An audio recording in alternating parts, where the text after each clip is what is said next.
नमस्कार, मैं हूं दिनेश और आप देखना शुरू कर चुके बोलता है पी। दतिया 5 मंजिला बने मकान को नगर पालिका ने जब डायनामाइट लगाकर धराशाही कर दिया था, 80 लाख रुपए का नुकसान खाकर जिम बाड़ा रोड पर आ गया। जिसका नुकसान हुआ उसने एक ही सवाल किया, अगर यहाँ एक बैंक होता तो क्या उसका भी यही हाल होता। जिम मालिक प्रणय तिवारी ने कहा, जब एक इंसान मरता है तो केवल एक इंसान मरता है, लेकिन जब बिजनेस मरता है तो उसका पूरा परिवार मरता है। मकान को जमींदोज करने से पहले मकान की स्थिति कैसी थी, आज हमने ग्राउंड जीरो पर जाकर ये 5 मंजिला बने मकान के बारजे में दरार, लोगों ने कर दी थी मकान में दरार आने की शिकायत और उड़ा दिया 80 लाख रुपए का जिम का पल भर में नगर पालिका ने ये सामान। मकान में आई इस दरार ने प्रणय तिवारी के जीवन भर की पूंजी को चंद मिनटों में तबाह कर दिया और रोड पर लाकर खड़ा कर दिया। ग्राउंड जीरो पर जाकर हमारी टीम ने कवरेज किया तो उनका दर्द इस प्रकार से झलका। नमस्कार, मैं दिनेश और आप देखना शुरू कर चुके बोलता एमपी की खास मुलाकात में हम दतिया के उस स्थल पर पहुंच चुके जहां 5 मंजिला बनी इमारत यानी मकान को नगर पालिका ने धराशाही कर दिया था, यानी जमींदोज कर दिया था, गिरा दिया था और मकान का धुआं उड़ गया था। आज हम यही मकान की हालत जानेंगे, आखिर इस नगर पालिका ने किस प्रकार से जमींदोज किया था डायनामाइट लगाकर। आप देख सकते हैं ये अभी भी मकान का काम चल रहा है। लोगों का सामान, ये जिम का सामान है, लाखों का सामान, ये जिम का सामान दिख रहा है। और इसी के ठीक बाजू में देखेंगे तो ये नाला था, ये मकान अवैध था या किस प्रकार से था। ये नाला देख सकते हैं, ये नाला नीचे से मकान के ठीक 5 मंजिला मकान के नीचे से जो नाला निकला हुआ है, इसमें अभी भी पानी भरा हुआ है। और यहाँ देख सकते हैं ये आसपास के इलाके में, मकान के आसपास के इलाके में पानी है। लोगों से यहाँ की सच्चाई क्या है, यहाँ से लोगों से चर्चा करेंगे, इस मकान की क्या है वैसे वास्तविक हकीकत क्या है, लोगों से चर्चा करेंगे यहाँ के कुछ लोगों से। क्या नाम है सर आपका? प्रणय तिवारी। तिवारी जी, क्या है इस मकान की स्थिति? नगर पालिका ने जमींदोज कर दिया एक डायनामाइट लगाकर, क्या नोटिस दिया था क्या? कोई नोटिस नहीं दिया, कोई पूर्व सूचना नहीं थी। हम तो किराएदार हैं, ना ही मकान मालिक ने बताया ना प्रशासन ने बताया। हम तो रोज की तरह ही अपना जिम खोलने के लिए आए थे। अच्छा, आपकी जिम की दुकान थी यहाँ?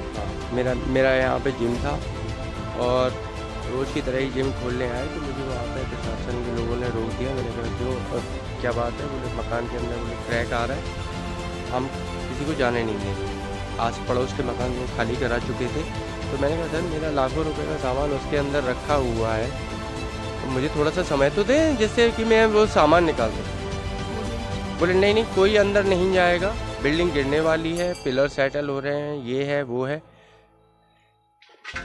उसके बाद इनके कर्मचारी सुबह 9 बजे से लेकर शाम को 6 बजे तक उस बिल्डिंग के अंदर काम करते रहे, डायनामाइट लगाते रहे, सब कुछ करते रहे, लेकिन हमें अंदर जाने के लिए उन्होंने 1 सेकंड के लिए भी अलाउ नहीं किया। जबकि आसपास की पूरी बिल्डिंग्स खाली हो चुकी थी कि कोई भी जनहानि होने की संभावना नहीं थी। इसके आगे एक विवाह वाटिका चलती है, वो खाली थी और पीछे की तरफ एक खेत था। तो जब जनहानि होने की संभावना नहीं थी तो मेरा प्रशासन से एक ही सवाल है कि क्या यहाँ पर अगर एक कोई बैंक संचालित होता, क्या तब भी वो यही कार्यवाही करते? जब एक इंसान मरता है तो केवल एक इंसान मरता है, लेकिन जब बिजनेस मरता है तो आप ये समझ लीजिए पूरा परिवार मरता है। तो हमसे ऐसी क्या दुश्मनी? दुश्मनी नहीं करेंगे, दुश्मनी कहेंगे हम तो। हम बताते हैं कि मकान में एक दरार आ गई थी, यहाँ बड़ी हानि होने की समस्या थी, इसीलिए उस मकान को आनन फानन में गिराना पड़ा। कंक्रीट का स्ट्रक्चर है, इतनी जल्दी डिमोलिश नहीं होता। ये कोई ईंट और पाटों का बना हुआ मकान नहीं था। एक पिलर आपका सेटल हो रहा था, आपने उसको रोकने का प्रयास नहीं किया, तोड़ने में पूरी मशीनरी लगा दी, उसको रोकने में मशीनरी क्यों नहीं लगाई?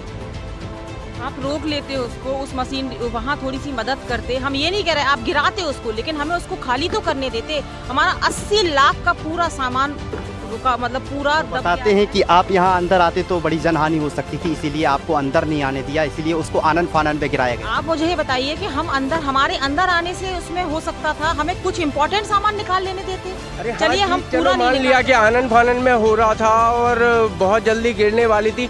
सवाल एक ही है कि क्या इसके अंदर बैंक होता तो भी वो यही कार्यवाही करते? जैसा सबको पता है कि हमारा जिम है और ये कोई तरीका होता है क्या? आए और उनने डायनामाइट लगाया, बिल्डिंग गिरा दी। अगर कोशिश कर सकते थे तो बिल्डिंग बचा नहीं सकते थे क्या? कुछ लगाते, सपोर्ट लगाते। बताया होगा आपको? क्या बताया भाई? जाने का मौका ही नहीं दिया। तुम सुबह आके बता रहे हो हम बिल्डिंग गिरा रहे हैं, पीछे की हालत देखो, अगर पूरी प्लानिंग ढंग से तुमने करी, पीछे देखो, पीछे नाला भर रहा है, लोगों का नुकसान हो रहा है, अंकल जी का नुकसान हो रहा है, हमारा तो 70-80 लाख रुपए का नुकसान हो रहा है। कोई नोटिस नहीं दिया, कोई बताया नहीं है, यहाँ अरे तक काहे का आया नहीं। नोटिस? कितनी काहे दरार थी मकान में, कितनी पानी आने की दरार थी? पानी आने की दरार हल्का सा बाहर जा चटका था। अगर बाहर जा चटकने से तुम आरसीसी की सीधी बिल्डिंग गिरा दोगे? गिरती है क्या कोई बिल्डिंग ऐसे? आए और उन्होंने नोटिस दे दिया। नोटिस भी क्या दिया, आके सीधा ये बोला मुंह से, अंदर कोई नहीं जाएगा, बिल्डिंग गिरने वाली है, हम गिरा रहे हैं बिल्डिंग। कोई बच्चे होते अंदर, बच्चे होते, बुजुर्ग होते, तुम सीधे ऐसे बोल देते? किसी की ज्वेलरी रखी होती, सोने जवाहरात रखे होते, तुम तो निकालने का सामान ही नहीं देते। बैंक चल रहा होता, कुछ भी चल रहा होता, ऐसे ही होती क्या कार्रवाई?